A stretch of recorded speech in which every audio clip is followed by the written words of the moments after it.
सौगंध है मुझे इस मिट्टी की, इस देश को नहीं बिकने दूंगा, इस देश को नहीं बिकने दूंगा। ऐसा कुछ कहने वाले एक व्यक्ति थे, एक महान पुरुष थे जिन्होंने अवतार लिया है। या तो द्वापर युग में श्री कृष्ण भगवान ने अवतार लिया था, या तो कलयुग में नरेंद्र मोदी जी ने अवतार लिया है। एक छवि बनी थी हमारी राह की। जनता ही जनार्दन है, आपने कई बार सुना होगा।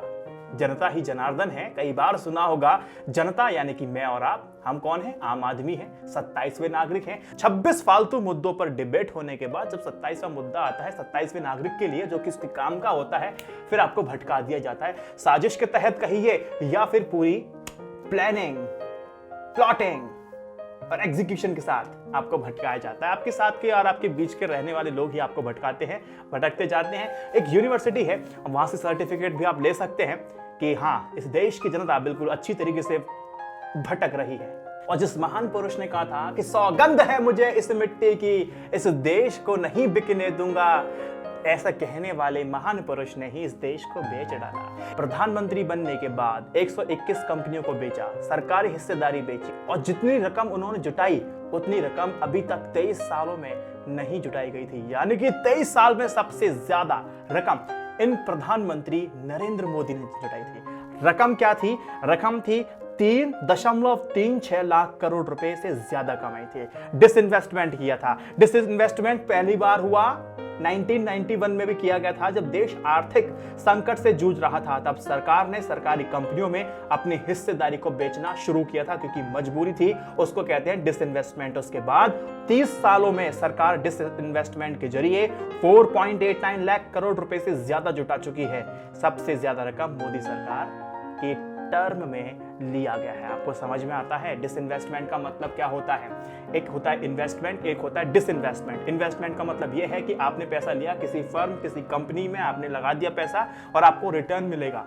और डिसइन्वेस्टमेंट जैसा इसका उल्टा होता है कि किसी ने इन्वेस्टमेंट किया और आपकी सरकार बनी या किसी भी सरकार बनी और आपने उस पैसे को निकाल लिया, यानी कि जमा किया हुआ पैसा आपने निकालना शुरू किया अपनी हिस्सेदारी, सरकारी कंपनियों की हिस्से में से। अब कई सारे लोग डिसइन्वेस्टमेंट को प्राइवेटाइजेशन कहते हैं। आपको यहाँ एक फर्क समझना होगा, बुनियादी फर्क होता है। डिसइन्वेस्टमेंट का मतलब, प्राइवेटाइजेशन का मतलब बिल्कुल सेम नहीं हो सकता, लेकिन हाँ एक प्रोसेस है डिसइन्वेस्टमेंट का प्राइवेटाइजेशन की तरफ ढकेलना।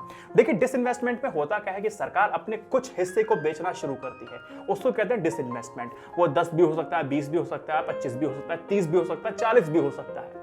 और प्राइवेटाइजेशन जब करती है सरकार, अपना 51% से ज्यादा शेयर जब बेच देती है किसी कंपनी को, वो डिसइन्वेस्टमेंट होने के बाद जो प्राइवेटाइजेशन की तरफ ढकेलना उसको कहते हैं। यानी कि सरकारी कंपनी को एक प्राइवेट कंपनी के हाथों में बेच दिया, जहां पर सरकार का कोई मालिकाना हक नहीं रह गया और प्राइवेटाइजेशन हो गया। डिसइन्वेस्टमेंट और प्राइवेटाइजेशन में बुनियादी फर्क है। डिसइन्वेस्टमेंट में सरकार ने अगर 51% से कम शेयर बेचे हैं तो सरकार के पास मालिकाना हक है, क्या होना चाहिए क्या नहीं होना चाहिए, डिसीजन मेकिंग जो पावर होती है वो सरकार के पास होती है। प्राइवेटाइजेशन पे सरकार के पास कुछ नहीं होता। ये पहला डिफरेंस है, ये आपको पता होना चाहिए। डिसइन्वेस्टमेंट आखिर क्यों किया जाता है, क्या जरूरी है?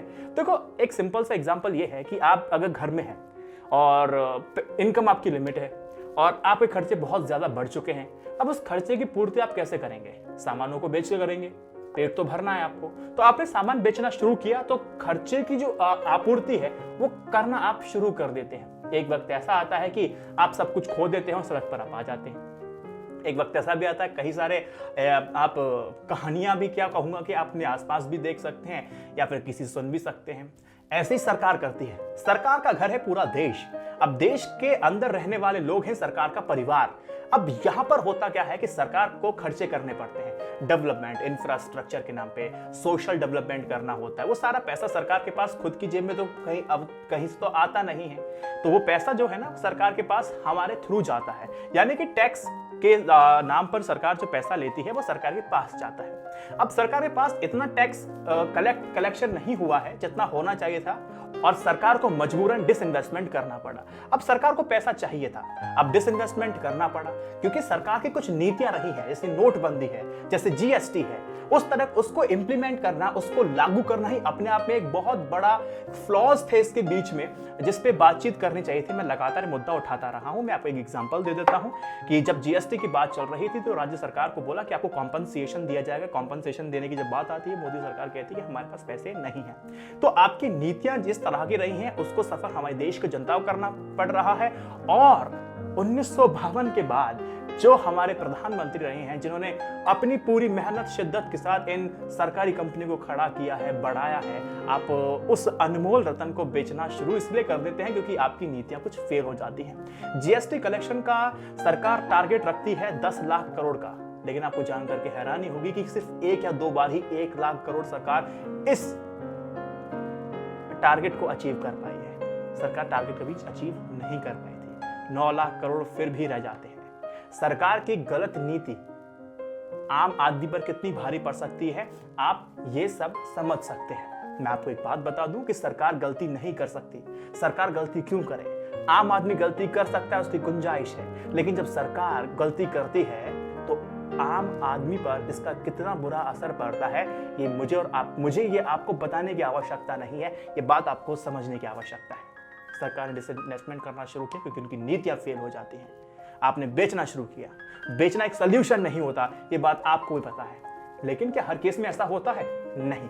देखिए, कई बार क्या होता है कि सरकार ना सरकारी कंपनियों में पैसा लगा रही है, लेकिन रिटर्न नहीं आ रहा है। जब रिटर्न नहीं आ रहा है तो सरकार को पैसा तो फालतू बर्बाद हो रहा है, यानी कि मेरा और आपका पैसा जो सरकार के पास है वो उस कंपनी में लगा के रिटर्न नहीं आ रहा, सरकार को लग रहा है कि पैसा बर्बाद हो रहा है, हो भी रहा है, तो सरकार उसमें शेयर बेचना शुरू करती है ताकि उसके आपूर्ति भरपाई की जा सके और सोशल डेवलपमेंट में पैसा लगाया जा सके। जो अलग अलग डेवलपमेंट होते हैं सरकार की तरफ से वो किया जा सके। उसके बाद भी अगर आपूर्ति नहीं होती है तो पूरी सरकारी कंपनी को बेच दिया जाता है और अपने खर्चे की आपूर्ति की जाती है। तो ये बात होगी सिंपल सी। लेकिन आपने कई बार देखा है, जो लॉस मेकिंग कंपनी को सरकार अगर बेच रही है वो ठीक है, लेकिन प्रॉफिट मेकिंग कंपनी को आखिर सरकार क्यों बेचती है? तो ये बात आपको समझना होगा कि क्यों बेचती है। अगर आपको रिपोर्ट पढ़नी है ना, मैं वैसे लिंक भी दे दूंगा वीडियो का, नहीं तो मैं रिपोर्ट दे दूंगा कि प्रॉफिट मेकिंग जो सरकारी कंपनीज हैं उसको सरकार प्राइवेट के हाथों में बेचती जा रही है। तो ये तो अपने आप में गलत है, सही है, ये मुझे आप कमेंट सेक्शन में बता दीजिए। सिंपल सी बात है।